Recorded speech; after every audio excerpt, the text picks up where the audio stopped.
Hello, hello, hello, and welcome to the Vagabond Way podcast. The journey goes ever on with The Long Road. This episode, a sprinkling of magic. Back together once again, The Long Road meet up digitally to talk about their new single, On a Bridge Across the River, and the tightropes to be walked as writing and composing musicians who also record their own music. When is too much too much? When is not enough not enough? We also join Kev on his jaunt to San Francisco, and Steve Bonham takes a look forward to an old song we might revive in the studio. The Vagabond Way podcast, featuring The Long Road, is exploring the world of the troubadour, the adventurer, the vagabond. The world isn't beige, it isn't processed, it's authentic, it's rich, and it's real. If those are the sorts of sentiments that make your brain light up, then hop on board. We are embracing all of those things, we're celebrating all of that, and we'd love it if you joined us on the journey.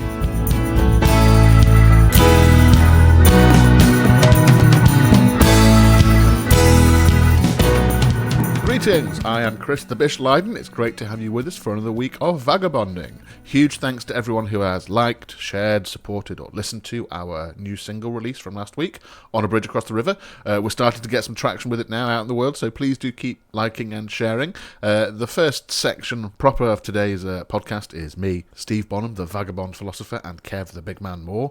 We got together to have a chat about On a Bridge Across the River, and that's coming up in just a moment. Also, huge thanks to everyone who has watched the first episode of our Transatlantic Connection show on YouTube. The second episode is coming out on Tuesday the 15th of September 2020, so check that out as well. Like and subscribe to that channel, youtube.com/thevagabondway, to keep updated when new episodes come out. And don't forget that me, Steve and Kev, we have our curated playlists on Spotify for you to enjoy as well. Search for Transatlantic Connection to find mine and Steve's. Kev's is still under the old moniker of Anglo-Americana, so search for that and you'll find his. They're collections of songs that inspire us now or have inspired us in the past, or they've got some connection to our songwriting these days in some form. So a nice mix of things to listen to there. Anyway, enough from me. I'm going to hand over to me again, as Steve, Kevin and I joined forces to form The Long Road.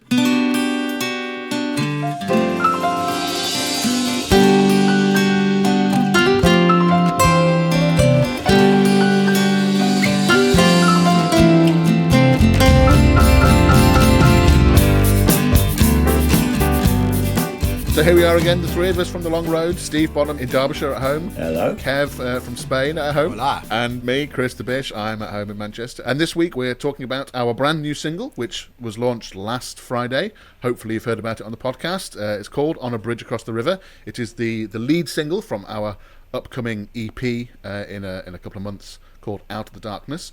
Steve, how's it going so far? How's this first week been of having launched the new single? It's different to the old days, isn't it? When you used to kind of have a gig or a party or something. It kind of starts in lots of places all at once. But I think we're doing all right. The Spotify numbers started to tick over today. And I know it's getting radio airplays because people have been telling me. Lovely feedback. Really got it. And the video's going down well too. I don't know what the numbers mean, but the numbers are ahead of the other numbers. I think that's a good thing. Yeah, I think so.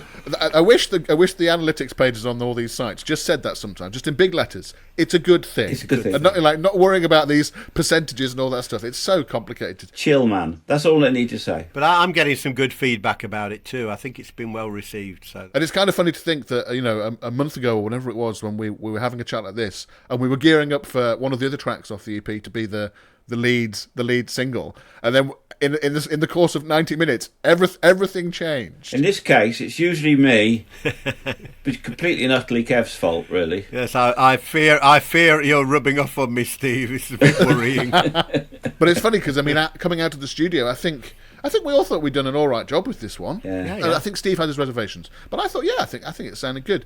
But then it's when you compare the original version we came out of the studio with to this one now, you just think, were we going to settle for that? Yeah. And it's amazing, isn't it, that it was missing that little sprinkle of magic dust, whatever I think one of the things with studio work is, with the best will in the world, I mean, we're pretty good with that. We take our time and record things as best we can, and try not to put too many constraints on the time factor, and get it done, to the best standard we can. But you still can't legislate for that time when you just sit with it for a while and let it wash over you and go back to it and listen again. I mean, there is an art to it, isn't there, that when you start to write something, sometimes things flow very, very quickly and it all kind of makes sense, and other times you do a bit and you leave it for a night, and you come back to it the next day, you go, okay, yeah, that was fine, but I'm going to change this or do that. I don't think the ingredient of time in the creative process can ever be underestimated. No, absolutely. Sometimes the only solution to an artistic problem, if you like, is time. Yeah. Is letting the brain wash over things. My cousin, who's an artist, I remember years and years ago going to see her exhibition, which was she was very, very avant-garde. I asked a sort of ignorant question, what's it about? And she said, I won't know for a few months. And actually, she was right, But that's how it often is. And that particular song, I think it's very deep, isn't it? In a studio, you're trying to technically do your best a lot too, Yeah. There's a lot of good little bits in that song that needed to be executed really, really well. And then in doing that, we've been the craftspeople. Yeah. And then we needed to come away and let it settle and say, let's put some art back into it, I think we've sprinkled the spice on it now, and it's... it's interesting what you say about that. Some songs, I think probably one on the earlier LPs, one of the earlier EPs. I can't remember which one it was now, but it came together really, really quickly and didn't need any more than that. But I've had instances with other albums I've worked on where one particular song on the album seemed to be laboured, but it wasn't really. It needed that amount of time on it. It needed consideration because some songs just come together that way. It's as you say, time's an ingredient that shouldn't be underestimated.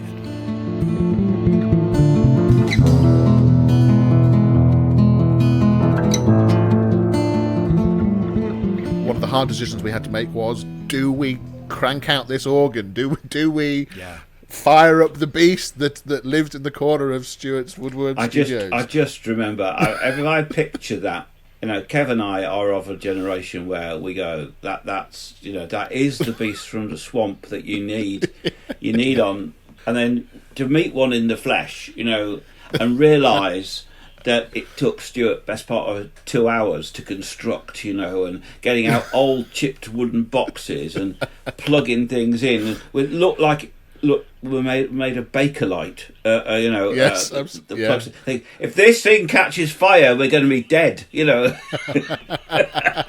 I'm old enough to have been in a band where we actually had a real one in the band, and it was sawn in half so we could get it upstairs to gigs. That was hard work. Wow. Yeah. But I mean, for me, it's always a challenge because I don't have a Hammond organ to practice on at home. It's an absolute mystery if there's anybody on this planet that tells you what they know all the knobs and buttons and levers and things do, they're lying. Absolutely nobody, not even Mr. Hammond himself, knows what those knobs and levers do. So while Stuart was setting up, I spent 15-20 minutes just fiddling with the knobs, trying to find the right sound, and somehow you end up with a sound that you think, actually this will work. And it was a joy to play this monstrous beast gurgling out of the corner of the room. I love it. When Steve asked me to revisit the song, because I hadn't listened to it for some time really after we'd recorded it, and the first thing that struck me when I fired it up was, whoa, there's the Hammond, and it really... The Hammond and the vocals in the chorus. Oh my God, the vocals in the chorus! I love it. Yeah. And there's some of which, I mean, if you know it's there, you can hear it. But Kev, some of your high vocals in those choruses are just outrageous. It's outrageous. I was on one. Sometimes when you're a vocalist, you have one of those days where your voice just opens up, and I'm like, how the hell am I getting to these notes? I think it used to be, you probably want to bleep this out, but didn't it used to be called the twisted knacker vocal? I think it probably did, yeah. It's funny, I was talking to my mate Alex, who was my predecessor in Witchcross, and the debut album that I wasn't on, his vocal performance on the album is off the dial, and he told me, he said, I never managed that again, but he says for some reason on that day, that album, when I put all the vocals down, it just worked. And I said, but that's enough, that is your document, nobody will ever take that away from you. You hit all that stuff. There's some bits on just about every recording we've ever done, the three of us, there's some bits that I listen back to, some of my own playing, and I think, oh, have no idea what notes I played. Yeah. Well, I'd have to spend a serious amount of time. That's listening actually to that my and learning that again. constant state, Chris. yeah. But that's the brilliant of what we're lucky enough to do as musicians is the serendipity sometimes of what our fingers tumbles out of our fingers or out of our mouths, that's and art, it just isn't works. It? Yeah, it's absolutely beauty. So anyway, that is On a Bridge Across the River. So it's out there in the world on Spotify and Apple Music. You can all go and have a listen to it. Search for the video on YouTube and let us know what you think. On a Bridge Across the River, the new single from Steve Bonham and The Long Road. The video for On a Bridge Across the River is done by me. Lots of footage of Nashville, and in particular the river, the Cumberland River, and the bridge from the title of the song, the John Siegenthaler Pedestrian Bridge. So that video is up on YouTube. Just search for On a Bridge Across the River, and you should find it, or youtube.com/thevagabondway, you'll find it. And you can always find the song on Spotify or Apple Music or loads of other digital stores and platforms. So please do share it if you like it with your pals who might like it as well.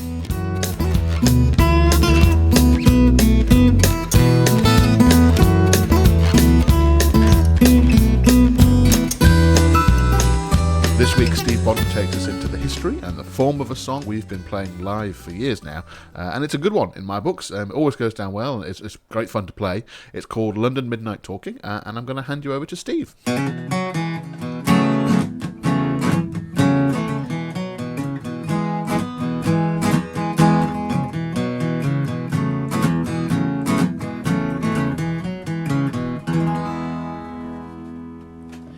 That's just about my favourite riff that I've ever written, I think, and it comes from my song in the mix this week, which is a song called London Midnight Talking. This is a song we recorded before, way back on an album called The Murmuring of Thieves.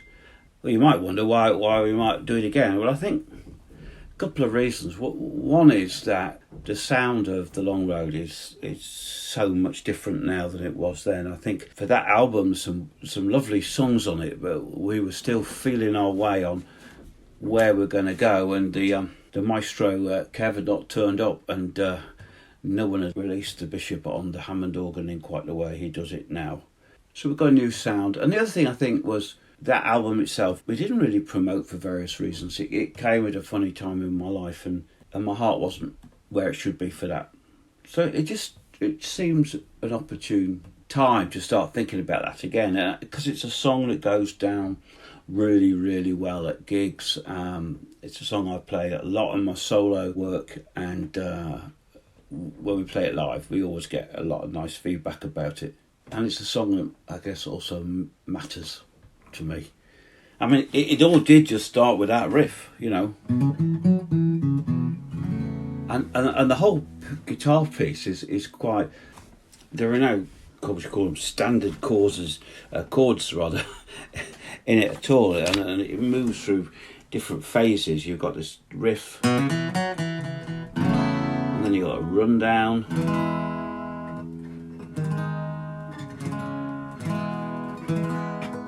and you've got a middle bit,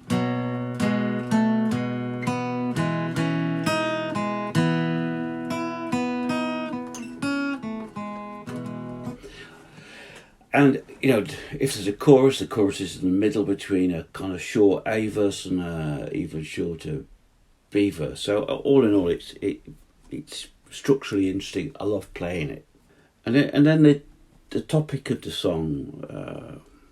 Well, like with a lot of songs, the title came first, and it just hung there like a catalyst, a seed, if you like, waiting to grow into something.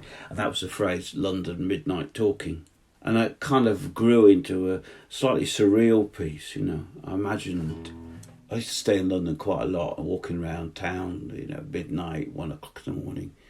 You'd see all these little conversations going on, you know, in the shadows and down the little alleys and in the outside the exit doors of clubs and pubs.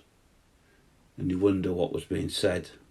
And I think too, I started to remember a very important conversation I was having with somebody once, you know, who was telling me the truth at a time when I needed the truth being told.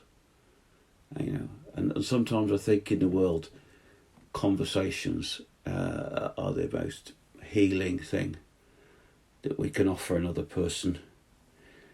You know, it's what we can do out of love for somebody rather than just because we're in love with somebody. And I worked on this song really hard for a long time, and I'm really pleased with it. And I offer it to the boys. I offer it to them, something we might do. And Kev's always got a challenge because on the original, Dave Pegg played the bass.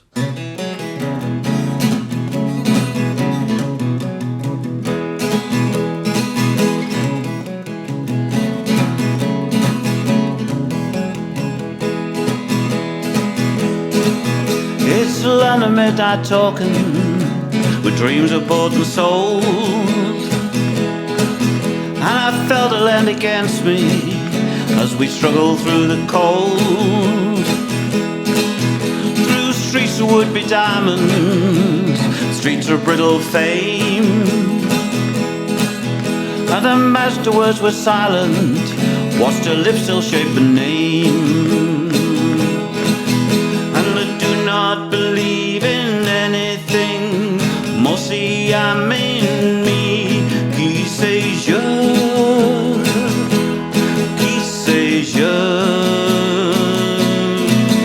And there's nothing that's worth fighting for, as far as I can see. Qui sais je, qui sais je.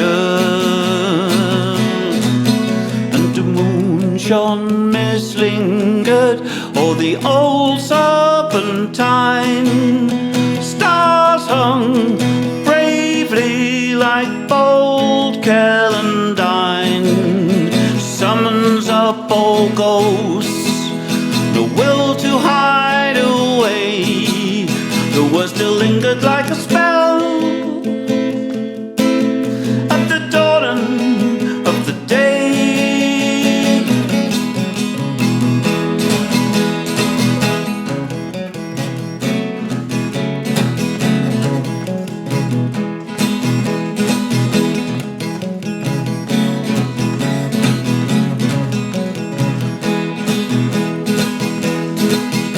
It's London midnight talking, a time of tumbling leaves,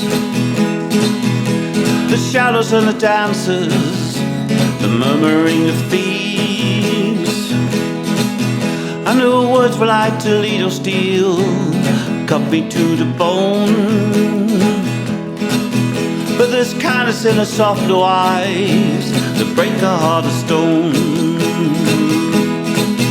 And I do not believe in anything, mostly I'm enemy. Qui sais je,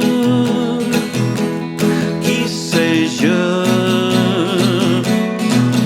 And there's nothing that's worth fighting for, as far as I can see. Qui sais je, qui sais je. Over Chelsea, a breeze across the Thames, red dress, dark hair, we circle round again. One more for the road, set the night alight. A single kiss and she was gone. Watch the taxis fade in light.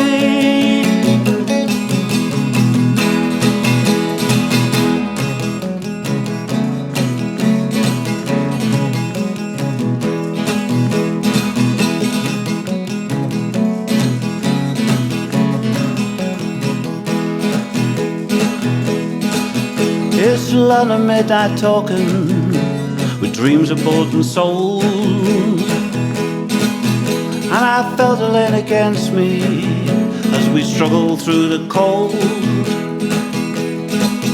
It's London midnight talking, a time of tumbling leaves, the shadows and the dancers, the murmuring of thieves. It's London midnight talking.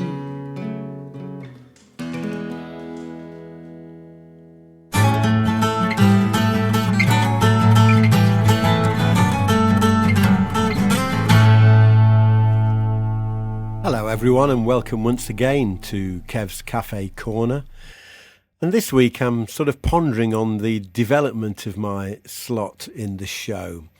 And it's kind of become self-evident that Kev's Cafe is really our meeting place, isn't it, dear listeners, where we gather to listen to my tales of what and wherever I've been.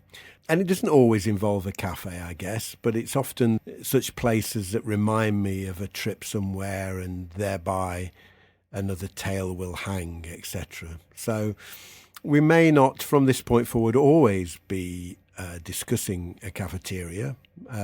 Sometimes we will, sometimes we won't. But basically, this is a place where my cafe exists in this show, and we all come together, and you can listen to my tales of my travels around the world in various parts. And this week we're in San Francisco, which is currently undergoing some terrible trials. The photos that are coming out of there with the fires, it looks like Mars at night. It's quite striking. And San Francisco is one of my favourite places on the planet. I spent some time there when I was on tour in the States in '98, and quite simply didn't want to leave, to be honest. It's an amazing place, steeped in history, musical and otherwise. And I wanted to highlight a shop today, a record shop. Now, this particular shop, I believe there's one in Los Angeles as well, and maybe more around the States, I don't know, but this particular one is very famous, and it's called Amoeba Records. And Amoeba Records is, if you can imagine an Aldi supermarket, it's like that, but records. So it's huge. I mean, you go in with a shopping trolley, which is very, very bad for somebody like me. If I've got a big supermarket trolley and I am wandering down aisles full of fantastic bargains of CDs and what have you, it's highly likely that the trolley will be filled and my wallet will be considerably lighter.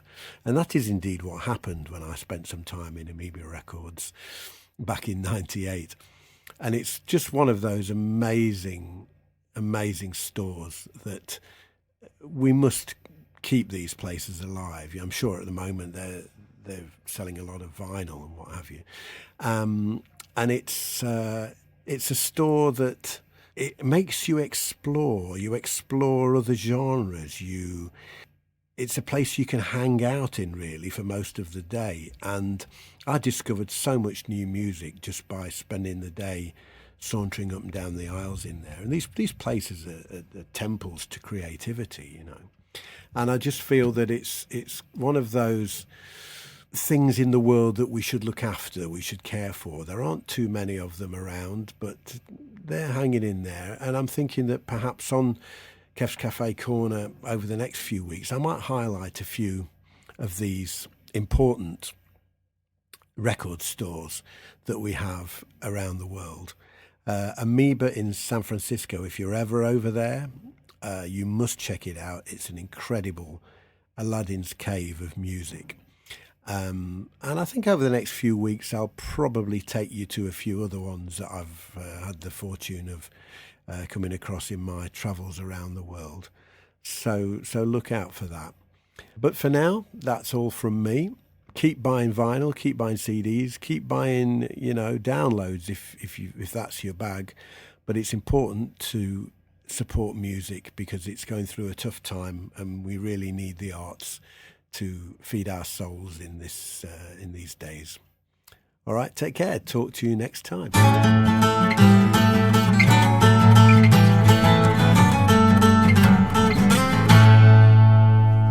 I'd absolutely echo Kev's sentiments there. The world is in a tricky place right now, in many, many senses. And there are some things which will be lost for a while, some things lost forever, and some of those things won't be missed. But, forever the human race has had creativity and the arts. We've always needed to express ourselves. Amoeba Records in San Francisco there sounds like a great one-stop shop for all kinds of musical taste. I've had a quick look at the pics on the website, and I can just picture Kev, loading up a trolley full of records and CDs, and then going home and listening to each and every one of them, posting a thoughtful comment and a picture on Facebook as he goes, as is de rigueur these days. If you can, support your local shops, your local artists, and your local centres for the arts. Buy a piece of merch, or go and use their cafe if it's open, or download the latest album, or donate to their crowdfunder for their next project, or just tell some pals about their stuff and why you think it's great, and why your pals might like it as well. Word of mouth is a powerful ally. There continue to be tough times ahead, and we're going to need the arts and artists to help make sense of it all, so please do what you can to support.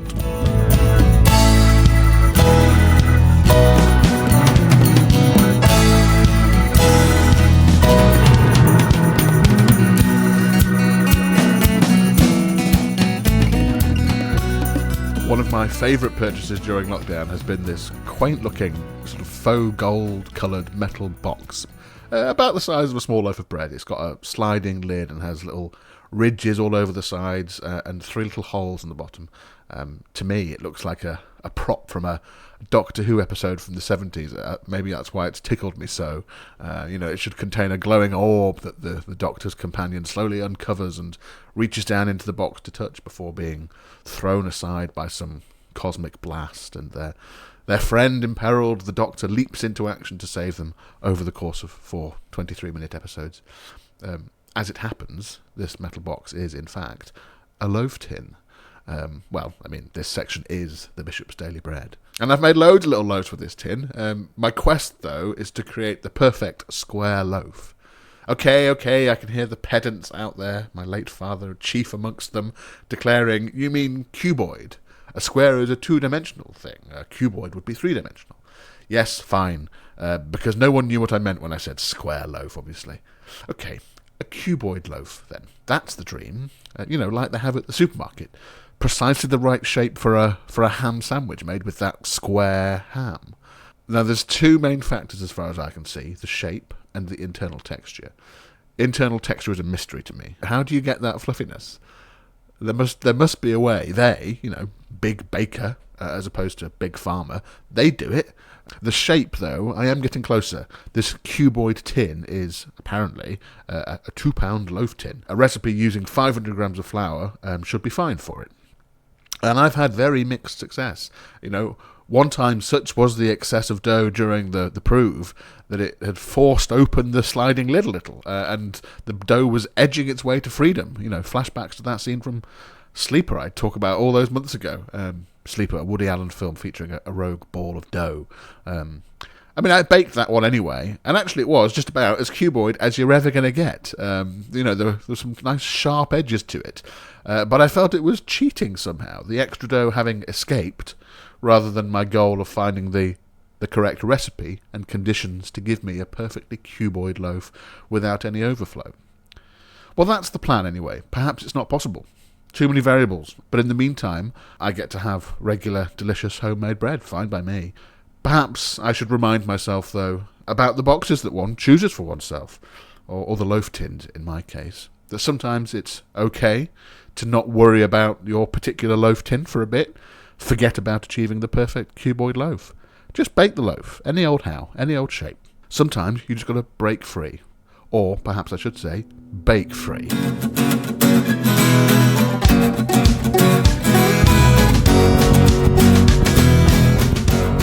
So that's it for this week. Thanks for listening wherever in the world you are. Remember to subscribe to this podcast. We're on Apple Podcasts, SoundCloud, Spotify. The next episode will be out next Friday. Don't forget to join us on YouTube for the Transatlantic Connection show and become part of the Transatlantic Connection movement. Head to youtube.com/thevagabondway. You can find us on Facebook, The Vagabond Way, or Steve Bonham and The Long Road. All of our music is on Spotify and Apple Music. Go and have a listen. Give us a follow. If you like what you hear, share it with your pals who might like it as well.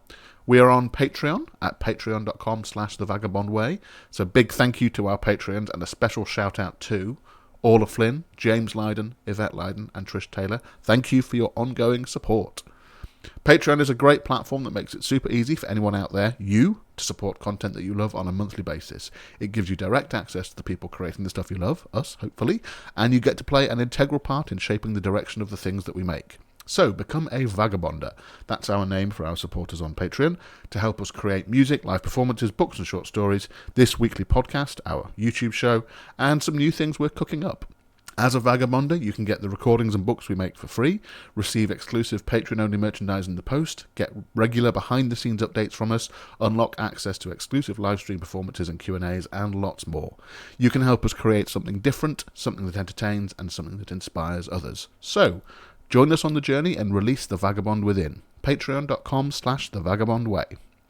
Thank you once again, brave adventurers, vagabonds and explorers, for joining us on The Vagabond Way. Remember, the world isn't beige, it's authentic, it's rich and it's real. Embrace every last bit of it. Until next time, the journey goes ever on with The Long Road. Bye for now.